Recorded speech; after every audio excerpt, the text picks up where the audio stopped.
இப்பொழுதும் நாம் சங்கீதம் 82 நாம் வாசித்தோம். இந்த சங்கீதம் பக்தன் ஆசாபால் எழுதப்பட்ட ஒரு நல்ல சங்கீதம். தேவன் மாத்திரமே ஒரு நீதியுள்ள நியாயாதிபதி என்பதை நமக்கு வெளிப்படுத்துகிற நல்ல ஒரு சங்கீதம். ஆசாபை குறித்து நமக்கு யாவருக்கும் தெரியும். 1 நாளாகமம் 6ஆம் அதிகாரம் 39ஆம் வசனம், 1 நாளாகமம் 16ஆம் அதிகாரம் 25ஆம் வசனம், 1 நாளாகமம் 25ஆம் அதிகாரம் 1ஆம் வசனம். இந்த வசனங்களை நீங்கள் வாசிப்பீர்கள் என்றால், பக்தன் ஆசாப் லேவி கோத்திரத்தான் என்பதை நாம் அறிவோம். இவருடைய தகப்பன் பேர் பெரகியா. அது மட்டுமல்ல, இவர் நல்ல ஒரு தீர்க்கதரிசி. தாவீது ராஜாவின் காலத்திலே கர்த்தருடைய பெட்டிக்கு முன்பாக நின்று பாடல் பாடி தேவனை ஆராதிப்பதற்கு ஒரு பெரிய குழுவையே தாவீது நியமித்தார். அந்த குழுவுக்கு தலைவராயிருந்தவர் இந்த ஆசாப் தான். ஆகவே நாம் இந்த ஆசாபை பார்க்கும் பொழுது, இந்த ஆசாப் ஒரு நல்ல தேவ மனிதன், நல்ல தேவனை துதிக்கிற ஒரு மனிதன், நல்ல ஒரு தீர்க்கதரிசி, கர்த்தருக்கு பயந்து நடக்கிற ஒரு மனிதன் என்பதை நாம் அறிகிறோம். இந்த சங்கீதத்திலே ஆசாப் நமக்கு சில காரியங்களை கற்றுக் கொடுக்கிறார். இங்கே ஆண்டவர் தாமே இந்த சங்கீதத்துல பேசுற மாதிரி நமக்கு தெரியும். அதுக்கு பிறகு ஆசாப் ஆண்டவரை பார்த்து ஜெபிக்கிறவராய் காணப்படுகிறார். இந்த சங்கீதத்துல ஒரு மிக முக்கியமான வார்த்தையை நீங்க கவனிக்கணும். என்னதுன்னா, தேவ சபையிலே தேவன் எழுந்தருளி இருக்கிறார். தேவ சபைன்னு ஒண்ணு இருக்கு, அதுல தேவன் எழுந்தருளி இருக்கிறார். இரண்டாவது ஒரு வார்த்தையை சொல்றார், தேவர்களின் நடுவிலே அப்படின்னு அந்த வார்த்தையை பயன்படுத்துகிறார்.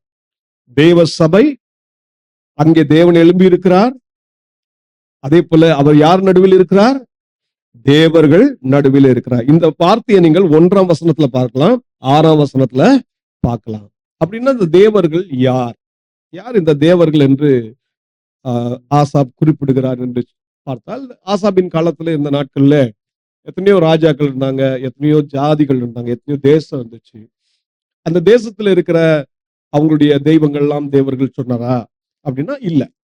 தேவர்கள் என்று ஆசாப் குறிப்பிடுவது அந்த நாட்களிலே இஸ்ரவேலர்கள் மத்தியிலே இருந்த அதிபதிகள், ஆசாரியர்கள், அதே போல அங்க காணப்பட்டிருந்த பராக்கிரமசாலிகள், இதைதான் அவர் குறிப்பிடுகிறார். தேவர்கள் என்றால் அவர்கள் ரூலர்ஸ், அவர்கள் அதிபதிகள், அவர்கள் ஆசாரியர்கள். ஏனென்றால் தேவன் இவர்களுக்கு ஒரு மிக முக்கியமான பொறுப்பை கொடுத்து, தம்முடைய வார்த்தையை கொடுத்து, அவர்களை தம் ஜனங்களை நியாயம் விசாரிக்க வைத்திருந்தார்.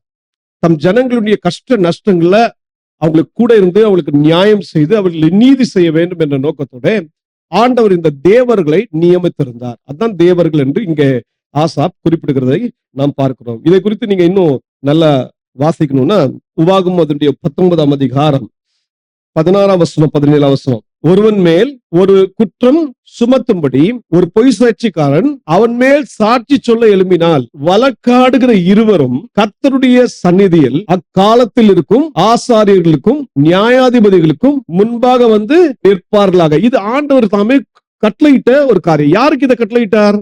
தம்முடைய சபை மக்களுக்காக. தேவ சபை என்று குறிப்பிடுகிறது இஸ்ரவேல் ஜனங்கள், ஆண்டவருடைய உடன்படிக்கை செய்த பிள்ளைகள், பஸ்கா ஆட்டுக்குட்டியின் ரத்தத்தினால் கழுவப்பட்ட பிள்ளைகள். அவர்கள்தான் இந்த தேவ சபை. இந்த தேவ சபையில நிச்சயம் பிரச்சனை வரும், போராட்டம் வரும், அநியாயம் நடக்கும். அந்த நேரத்துல அங்க நியாயம் தீர்ப்பதற்காக தேவன் யாரை வச்சிருந்தாரு? ஆசாரியர்களை வைத்திருந்தார். அதே போல நியாயாதிபதிகளை வைத்திருந்தார். பிற்பாடு ராஜாக்கள் வராங்க, தீர்க்கதரிசிகள் வராங்க. இவர்களெல்லாம் தேவன் நியமித்திருந்தார். இவர்களை தான் நாம் தேவர்கள் என்று சொல்லுகிறோம். இன்றைக்கு புதிய ஏற்பாட்டு சபையில நம்ம ஆண்டவராகிய இயேசு கிறிஸ்து ரத்தத்தால் கழுவப்பட்டோம். நம்ம யார் இப்போ? வெளிப்படுத்தல் 1ஆம் அதிகாரம் 6ஆம் வசனத்தை வாசித்து பாருங்க. இயேசு கிறிஸ்துவின் ரத்தத்தால் கழுவப்பட்ட நாம் ஆசாரியர்களும் ராஜாக்களுமாய் தேவன் வைத்திருக்கிறார். நம்மளை பார்த்து ஆண்டவர் என்ன சொல்றாரு? தேவர்கள் என்று சொல்லுகிறார். இன்னும் அந்த தேவர்களுடைய நல்ல விளக்கம் யார் கொடுக்கிறான்னு கேட்டீங்கன்னா, ஆண்டவராகிய இயேசு கிறிஸ்து தாமே இந்த சங்கீதத்தை மேற்கோள் காட்டி சொல்றார். இங்க 6ஆம் வசனத்தை கவனிங்க. நீங்கள் தேவர்கள் என்றும் நீங்கள் எல்லாரும் உன்னதமானவரின் மக்கள் என்றும் நான் சொல்லி இருந்தேன் அப்படின்னு தேவனை சொல்றாரு. இந்த பகுதியை இயேசு தாமே சுட்டி காட்டுகிறதை நீங்கள் கவனிக்க வேண்டும். எங்க இதை சுட்டி காட்டுகிறார்? யோவான் அதனுடைய 10ஆம் அதிகாரம் 24ஆம் வசனம் முதல் 38ஆம் வசனம் வரைக்கும் வாசித்து பாருங்க. அதுல ஆண்டவராகிய இயேசு கிறிஸ்து யூதர்களோடு பேசிக் கொண்டிருக்கிறார். அப்போ யூதர்கள், நீர் கிறிஸ்துவானால் எங்களுக்கு தெளிவாய் சொல்லும் என்ற ஒரு பெரிய கேள்வியை இயேசுவுக்கு முன்பாக வைத்திருந்தார்கள். அப்ப இயேசு அவர்களை பார்த்து சொன்னாரு, நானும் பிதாவும் ஒன்றாய் இருக்கிறோம். அப்படின்னா என்ன அர்த்தம்? நீங்க சொல்ற அந்த கிறிஸ்து நான் தான்பா அப்படின்னு டைரக்டா சொல்லிட்டாரு. இத சொன்ன மாத்திரத்துல யூதர்களுக்கு பயங்கர கோபம் வந்துருச்சு. இயேசுவை பார்த்து, நீர் உண்மை தேவன் சொல்றீடா, தேவதூஷணம் சொல்லுகிறல்லவா என்று சொல்லி கல்ல எடுத்து எரியறதுக்கு ரெடி ஆயிட்டாங்க. அந்த நேரத்துல தான் ஆண்டவர் குறிப்பிடுறதை கவனிங்க. 34ஆம் வசனம் 35ஆம் வசனம். இயேசு அவர்களுக்கு பிரதியுத்தரமாக, தேவர்களாய் இருக்கிறீர்கள் என்று நான் சொன்னேன் என்பதாய் உங்கள் வேதத்தில் எழுதியிருக்கவில்லையா? தேவ வசனத்தை பெற்றுக் கொண்டவர்களே தேவர்கள் என்று அவர் சொல்லி இருக்க, வேத வாக்கியமும் தவறாதிருக்க, பிதாவினால் பரிசுத்தமாக்கப்பட்டும் உலகத்தில் அனுப்பப்பட்டும் இருக்கிற நான் என்னை தேவனுடைய குமாரன் என்று சொன்னதினாலே தேவ தூஷணம் சொன்னா என்று நீங்கள் சொல்லலாமா அப்படின்னு ஒரு பதில் வைக்கிறார். யூதர்கள் கல்லறிய ரெடி ஆயிட்டாங்க இயேசு மேல. ஏன்னா நானும் பிதாவும் ஒன்றாய் இருக்கும்னு சொல்லிட்டாரு பாத்தீங்களா, தேவன் தன்னை சொல்லிட்டாரு பாத்தீங்களா, இது பெரிய தேவ தூஷணம், உம்மை கொன்றுதான் ஆகணும்னு சொல்லிட்டு கல்லறிய ரெடி ஆயிட்டாங்க. அப்பதான் ஆண்டவர் சொன்னாரு, உங்க வேதத்துல நீங்க இதை வாசிக்கலையா? எதை சுட்டி காட்டுறாரு? இந்த 82வது சங்கீதத்தை சுட்டி காட்டுறாரு. ஏன்னா இது ரெகுலரா அவங்க ஆராதனையில பயன்படுத்துற ஒரு சங்கீதம். அப்போ யாரை இயேசு கிறிஸ்து தேவர்கள் என்று சொல்றாரு? அவர் கொடுத்த விளக்கம் என்ன? தேவ வசனத்தை பெற்றுக் கொண்டவர்கள் தான் தேவர்கள். தேவனுடைய வார்த்தையை பெற்று, அதிகாரத்தை பெற்று ஜனங்களுக்கு நியாயம் செய்யறாங்க பாருங்க, அவங்கதான் தேவர்கள்.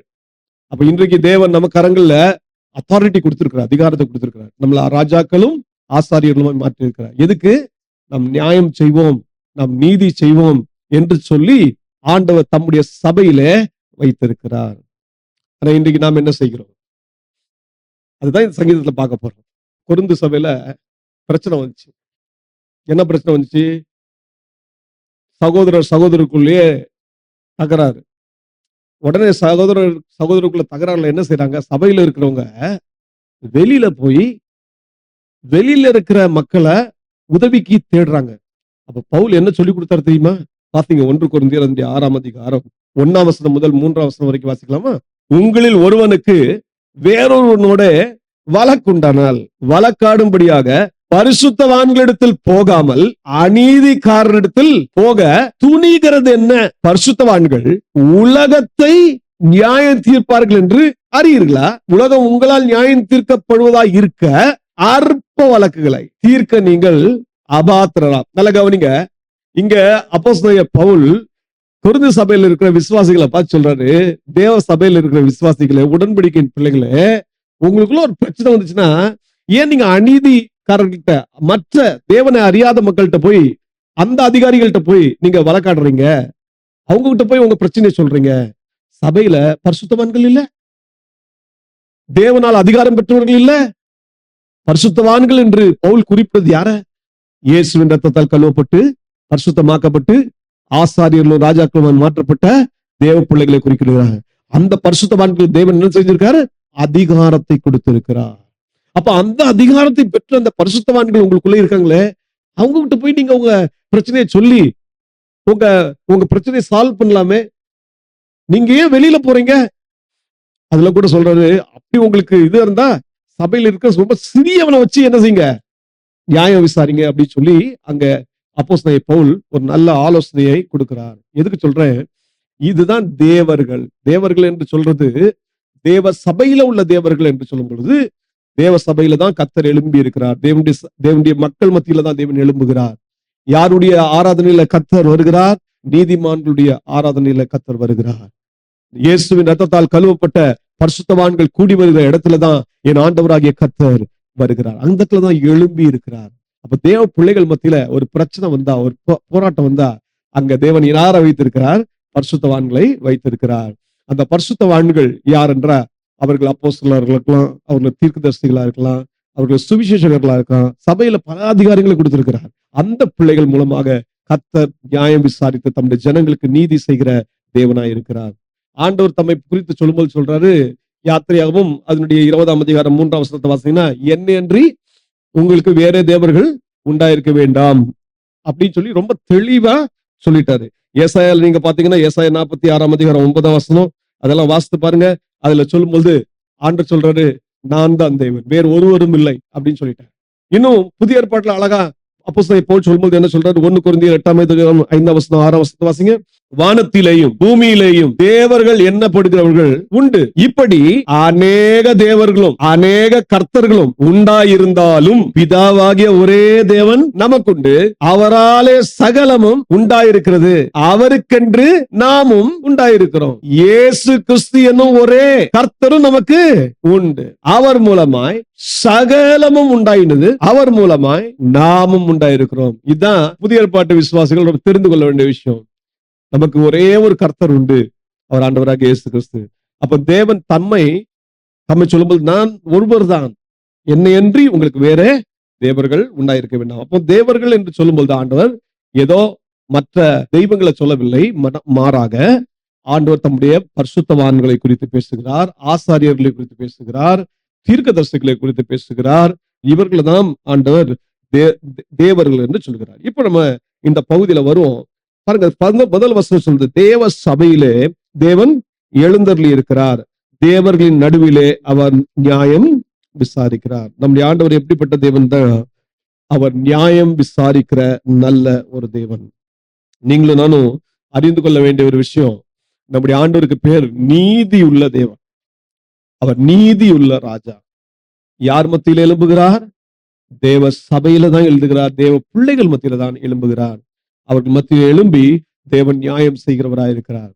ஏன் நியாயம் செய்கிறார் அப்படின்னா, அநேக நேரங்களில் நம்ம தேவனுடைய ரத்தத்தால் கழுவப்பட்ட பிள்ளைகள் அதிகாரத்துல தேவன் வைத்தாலும் நாம் சில நேரங்கள்ல அநேக நேரங்கள்ல நம்முடைய அதிகாரங்களை என்ன செய்யறோம்? துஷ்பிரயோகம் செய்கிறோம். நம்முடைய அதிகாரங்களை குறித்து நாம கவலையற்றவர்களா இருக்கிறோம். ரொம்ப கவனிக்கணும். அந்த நாட்கள்ல கூட பாருங்க, தீர்க்கதரிசிகள், ஆசாரியர்கள் இவர்களெல்லாம் இருந்தார்கள். தேவன் அவர்களுக்கு நல்ல அதிகாரத்தை கொடுத்திருந்தார். பிற்பாடு பரிசேயர்களை பார்க்கிறீங்க. இன்றைக்கு சபையில தேவன் நல்ல அதிகாரத்துல வைத்திருக்கிற அப்போஸ்தலர்கள், போதகர்கள், மெய்ப்பர்கள் எல்லாரையும் வச்சிருக்காரு. ஆனா எத்தனை பேர் ஆண்டவரிடமிருந்து பெற்ற இந்த அதிகாரத்தை, ஆண்டவரிடமிருந்து பெற்ற வார்த்தையின்படியே நியாயம் விசாரிக்கிறவர்களாய், ஜனங்களுக்கு நன்மை செய்கிறவர்களாய் காணப்படுகிறாங்க. இன்னைக்கு அது மிக முக்கியமா கவனிக்க வேண்டிய ஒரு காரியம். தேவன் உங்களை ஆசாரியரா வச்சிருக்காரு, உங்களை ராஜாக்களா வச்சிருக்காரு. நீங்க நியாயத்தின் பக்கத்துல நிக்கிறீங்களா? இல்லைன்னா மனுஷன் என்ன சொல்லி நினைப்பான் அப்படின்னு சொல்லிட்டு அநியாயம் பக்கமா போயிடுறீங்களா? தேவன் இன்றைக்கு நியாயம் விசாரிக்க எழும்புகிறார்.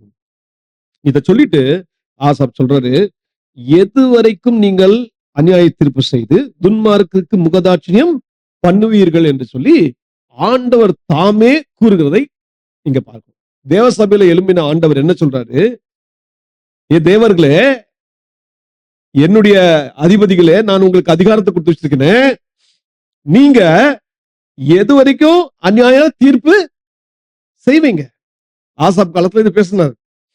இன்றைக்கும் இப்படிப்பட்ட நிலைமை இருக்கு இல்லையா?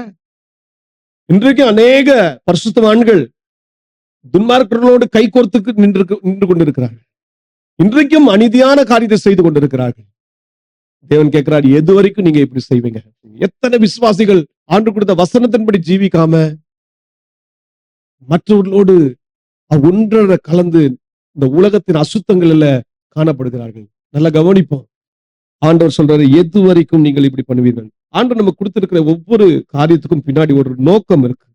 என்ன நோக்கம் அப்படின்னா, அதிகாரத்தை ஏன் கொடுத்திருக்கிறார்னா, இங்க சொல்றாரு 3ஆம் வசனம் 4ஆம் வசனம், ஏழைக்கும் திக்கற்ற பிள்ளைக்கும் நியாயம் செய்து சிறுமைப்பட்டவனுக்கும் திக்கற்றவனுக்கும் நீதி செய்யுங்கள், பலவீனனையும் எளியவனையும் விடுவித்து துன்மார்க்கரின் கைக்கு அவர்களை தப்புவியுங்கள்.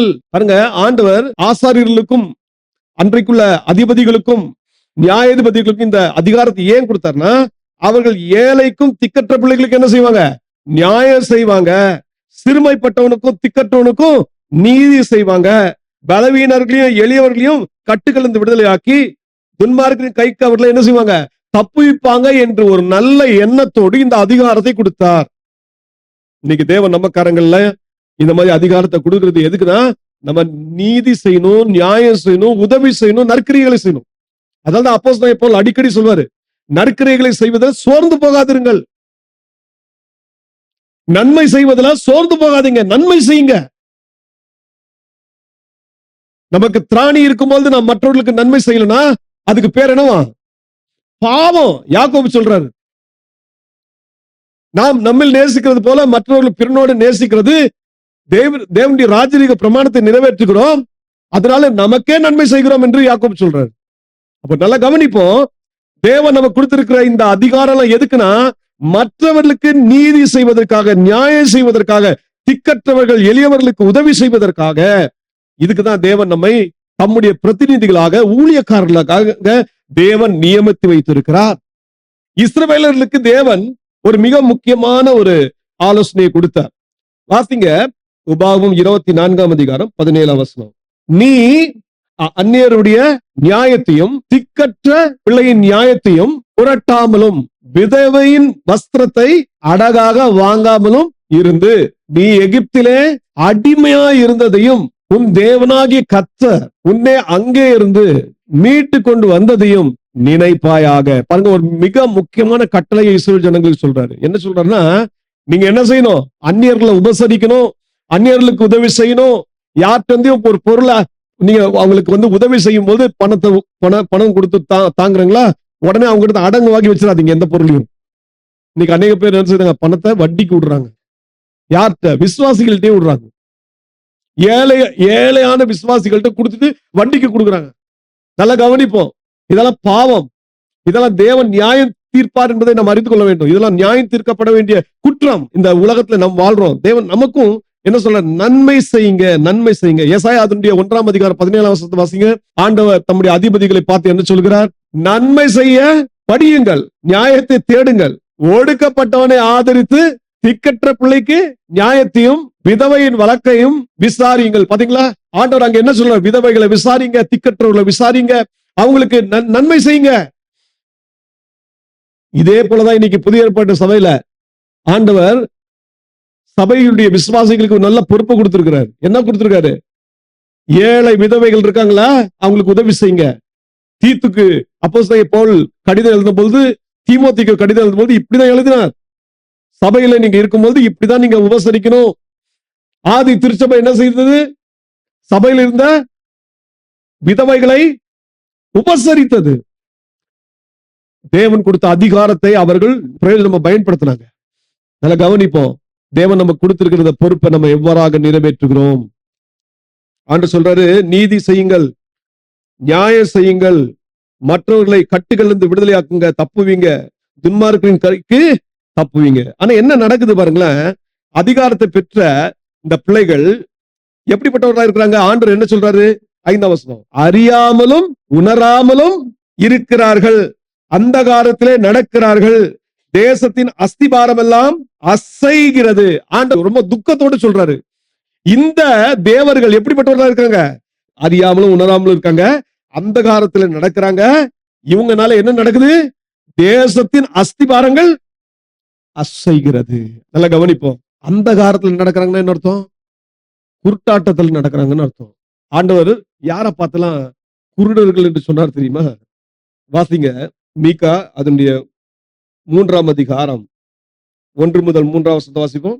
நான் சொன்னது யாக்கோபின் தலைவர்களே, இஸ்ரவேல் வம்சத்து அதிபதிகளே, நியாயம் இன்னதென்று அறிவது உங்களுக்கு அல்லவோ அடுத்தது.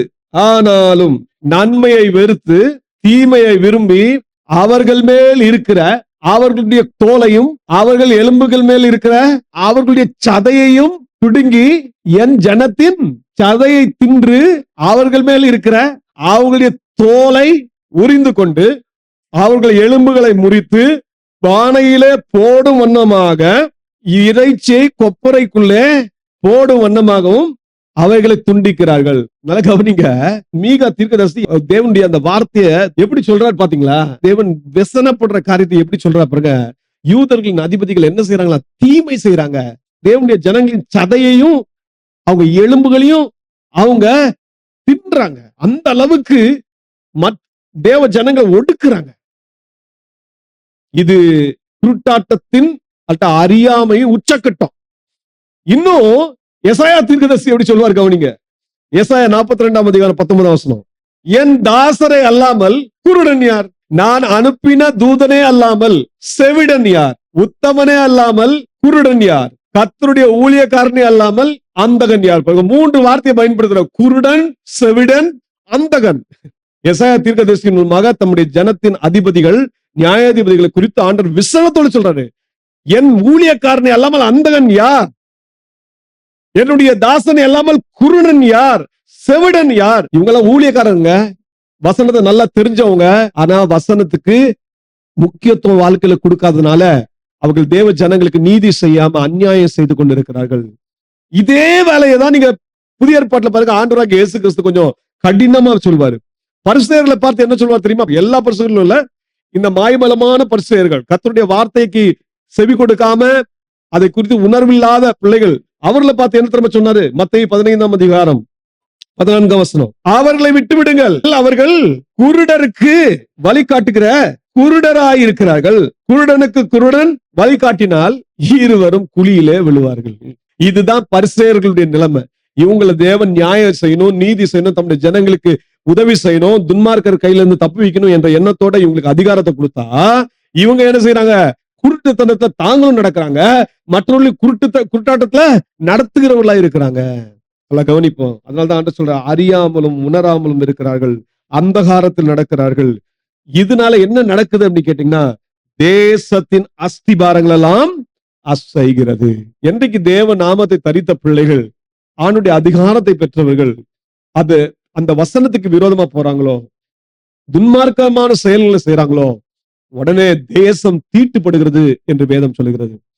2 வாசித்து பாத்தீங்கன்னா, என் நாமம் தரிக்கப்பட்ட ஜனங்கள் தங்களை தாழ்த்தி ஜெபம் பண்ணி என் முகத்தை தேடி தங்கள் பொல்லாத வழிகளை விட்டு திரும்பினால், அப்பொழுது பரலோகத்தில் இருக்கிற நான் கேட்டு அவர்கள் பாவத்தை மன்னித்து அவர்கள் தேசத்துக்கு சேமத்தை கொடுப்பேன். ஏன் தேசம் அழியுது தெரியுமா? தேவனுடைய நாமம் தரிக்கப்பட்ட ஜனங்கள், தேவர்கள் என்று தேவனால் கூறப்பட்ட பிள்ளைகள், தேவனுடைய வார்த்தையை பெற்றவர்கள், அவங்க தேவனுடைய வார்த்தைக்கு விரோதமாய் போய் பொல்லாப்பான காரியத்தை செய்யும் பொழுது தேசம் சாபத்துக்குள்ளாய் மாறும்.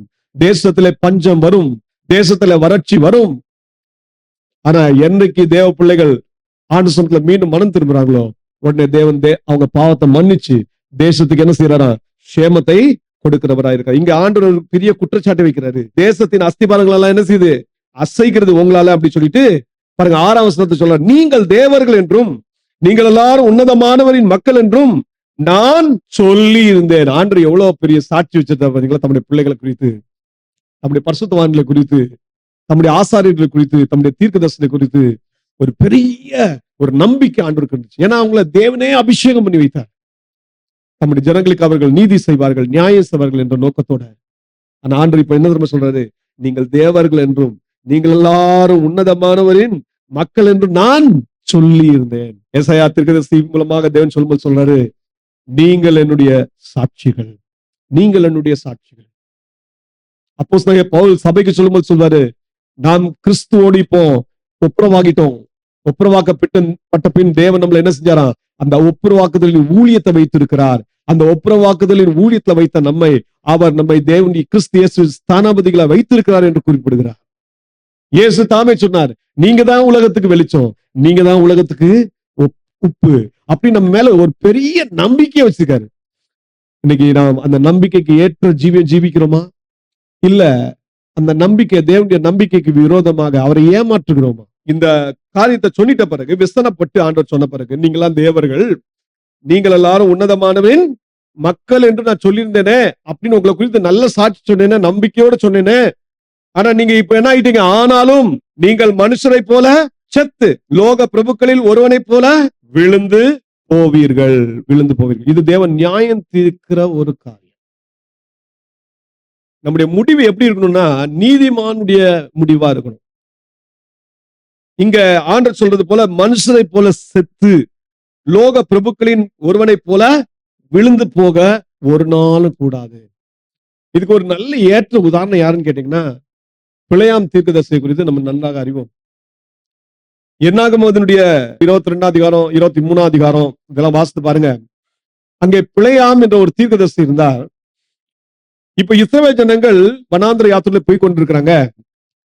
அவர்களுக்கு விரோதம் மோவாப் ராஜா என்ன செய்யறான்? பாலாக் பிழையாம் தீர்க்கதரிசியை கூலிப்படுத்தி இந்த ஜனங்களுக்கு விரோதமா தீர்க்கதரிசனம் சொல்லு என்று சொல்லி அவன் அழைத்தான். ஆரம்பத்துல அவன் வரமாட்டேதான் சொன்னா, அந்த பிற்பாடு கொஞ்சம் பண ஆசைக்கு உட்பட்டு அவன் இஸ்ரவேல் ஜனங்களுக்கு விரோதமா சபிக்கும்படியாய் அங்க போயிட்டான். ஆனா ஆண்டவர் சபிக்க விடல. அவன் ஆசீர்வாதத்தை கூறினா, அந்த பிற்பாடு மோவாப் ராஜா கிட்ட பாலாக்ட ஒரு எதிர் ஆலோசனை கொடுத்து அவங்களை தவறான பாவத்துல உழ வைத்து ஒரு பெரிய ஒரு ஆக்கினை திருப்பி அவங்களுக்குள்ள வந்துச்சு. இந்த பிழையாம் ஒரு தேவ மனிதன் தான்.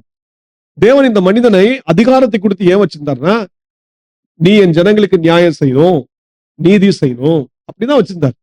ஆனா இந்த மனிதன் என்ன செஞ்சிட்டான்னா, தேவ ஜனங்களுக்கு விரோதமாகவே தீமை செய்தான்.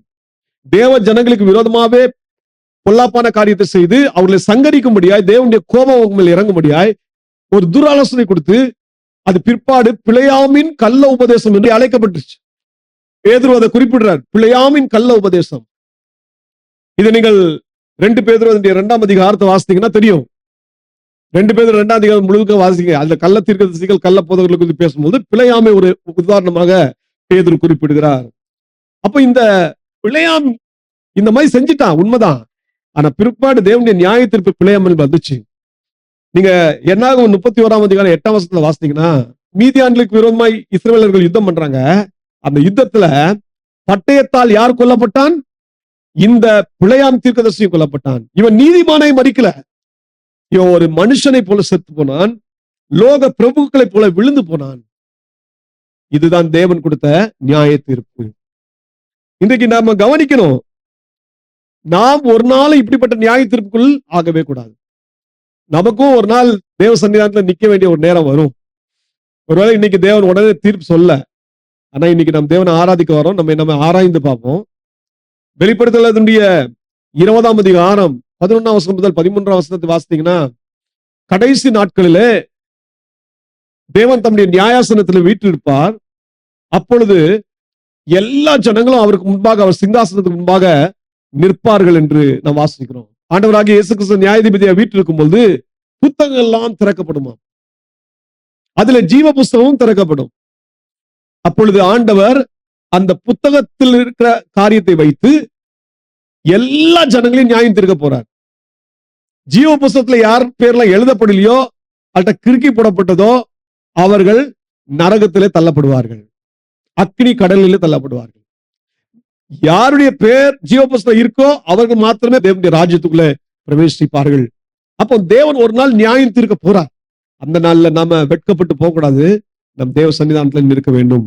ஆகவே பூலோகத்துல இருக்கும் பொழுதே தேவன் நம்ம எந்த நம்பிக்கையோட நம்ம வச்சிருக்காரோ, நம்ம உண்மையுள்ளவன் என்று கருதி தேவன் நம்மளை வச்சிருக்காரு பாத்தீங்களா, அந்த ஊழியத்தை, அந்த காரியத்தை நம் உண்மையுள்ளவர்களாய் நம்முடைய இருதயத்தின் உண்மையிலிருந்து செயல்பட்டு நம்ம அந்த காரியத்தை ஆண்டவருடைய சமூகத்துல செய்து நம்ம தேவனுக்கு பிரியமான ஒரு பிள்ளைகளாய் நடப்போமாக.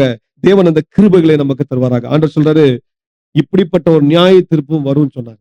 அப்படி சொல்லிட்ட பிறகுதான் 8ஆம் வசனத்துல கவனிங்க, இப்போ ஆசாப் ஆண்டவர் பார்த்து ஜெபம் பண்ற, தேவனே எழுந்தருளும், பூமிக்கு நியாய தீர்ப்பு செய்யும், நீரே சகல ஜாதிகளையும் சுதந்திரமாக கொண்டிருப்பவர். பாருங்க, இப்போ ஆசாப் சொல்ற, ஆண்டவரே நீங்க எழுந்தருளும், நீங்க நியாய தீர்ப்பு செய்யுங்க. நம்முடைய ஆண்டவராகிய கர்த்தர் இயேசு கிறிஸ்து நித்திய நியாயாதிபதி.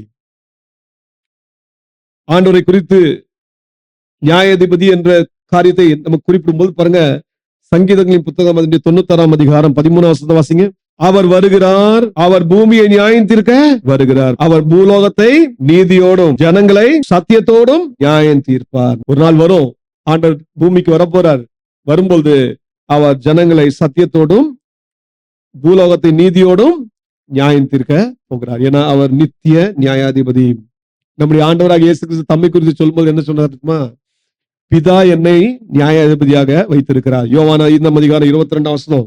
அன்றியும் பிதாவை கனம் பண்ணுகிறது போல எல்லாரும் குமாரனையும் கனம் பண்ணும்படிக்கு பிதாவானவர் தாமே ஒருவருக்கும் நியாய தீர்ப்பு செய்யாமல் நியாய தீர்ப்பு செய்யும் அதிகாரம் முழுவதையும் குமாரனுக்கு ஒப்பு கொடுத்திருக்கிறார். குமாரனை கனம் பண்ணாதவன் அவரை அனுப்பின பிதாவையும் கனம் பண்ணாதவனாய் இருக்கிறான். இயேசு சொல்ற, நான் தான் பிதாவினால் நியமிக்கப்பட்ட நியாயாதிபதி என்று சொல்றாங்க. இதே காரியத்தை நீங்க மத்தேயு 25ஆம் அதிகாரத்துல வாசித்தீங்கன்னா, இயேசு கடைசி நாளிலே சிங்காசனத்துல வீற்றிருந்து நியாயம் தீர்க்க போகிற அந்த காட்சியை அங்க எழுதி வைத்திருக்கிறார். அப்போ செம்மறியாடு கூட்டம், வெள்ளாடு கூட்டம்னு இருக்கு. 2 கூட்டத்தையும் அவர் நியாயம் தீர்க்க போகிறார், நியாயம் தீர்ப்பார். நல்லா கவனிப்போம். அந்த நாள் வரப்போகிறது. அதுக்கு முன்னாடி நம்முடைய நியாயாதிபதியாகிய இயேசுவை ஆராதிக்கும் போது அவருக்கு பிரியமா நடக்கும். அவருடைய வசனங்களுக்கு கீழ்ப்படிந்து அவரை கவனப்படுத்தும். ஏன்னா இயேசு தாமே சொன்னாரு, என் வசனத்தை கேட்டு என்னை அனுப்பினவரை விசுவாசிக்கிறவனுக்கு என்ன உண்டு? நித்திய ஜீவன் உண்டு. அவன் ஆக்கினை தீர்ப்புக்குட்படாமல் மரணத்தை விட்டு நீங்கி ஜீவனுக்குட்பட்டு இருக்கிறான் என்று மெய்யாகவே மெய்யாகவே உங்களுக்கு சொல்லுகிறேன். மரித்தோர் தேவகுமாரனுடைய சத்தத்தை கேட்கும் காலம் வரும், அது இப்பொழுதே வந்திருக்கிறது. அதை கேட்கிறவர்கள் பிழைப்பார்கள் என்று மெய்யாகவே மெய்யாகவே உங்களுக்கு சொல்லுகிறேன் என்று சொல்லி இயேசு சொல்றார். என்னை கனப்படுத்தினால், என்னுடைய வார்த்தைக்கு நீங்க கீழ்ப்படிந்து நடந்தால், நான் என்ன நோக்கத்தோட உங்களை இந்த உலகத்துல வைத்திருக்கிறோம், அந்த நோக்கத்துல நீங்க உண்மையா இருப்பீங்கன்னா ஒரு நாள் வரும், நீங்க என் ராஜ்யத்துல இருப்பீர்கள். என்னோட கூட யுகாயுக காலமாக என்னோட கூட வாசம் பண்ணுவீர்கள். நீங்க என்னுடைய ராஜ்யத்துல எனக்கு செல்ல பிள்ளைகளா இருப்பீர்கள் என்று சொல்லி ஆண்டவர் தாமே நமக்கு உற்சாகப்படுத்துகிறவராக இருக்கிறார். இன்றைக்கு நம்ம தேவனை ஆராதிக்க போறோம். ஆராதிக்கும் போது ஆண்டவர் பார்த்து சொல்லுவோம், ஆண்டவரே நீங்க தான் நித்திய நியாயாதிபதி, நீங்க தான் நீதியுள்ள நியாயாதிபதி. என் மேல எவ்வளவு நம்பிக்கை வச்சிருக்கீங்க, எனக்கு எவ்வளவு பெரிய பொறுப்பை கொடுத்திருக்கிறீங்க, என்ன ஆசாரியர்களாக ராஜாக்களாக நீ வைத்திருக்கிறீரே, உம்முடைய அதிகாரத்தை எனக்கு கொடுத்திருக்கிறே, அந்த அதிகாரங்களை உம்முடைய நாம மகிமைக்கென்று நான் பயன்படுத்த, மற்றவர்களுக்கு நன்மை செய்ய, நற்கிரியைகளை செய்ய எனக்கு கிருபை தாரும் என்று சொல்லி கேட்போம். அப்பொழுது தேவன் நம்முடைய வாழ்க்கையில பெரிய அற்புதங்களை செய்கிறவராய் இருக்கிறார். அப்பொழுது நாம் கடைசி நாளிலே, நியாய தீர்ப்பின் நாளிலே தேவனுடைய சமூகத்திலே நாம் வெட்கப்படாமல் தலை நிமிர்ந்து நிற்போம். தேவன் நம்மை தம்முடைய ஆசீர்வாதத்தினால் ஆசீர்வதித்து தம்முடைய ராஜ்யத்திலே அழைத்து செல்வார். தேவன் தாமே இந்த கிருபைகளை நமக்கு தருவாராக.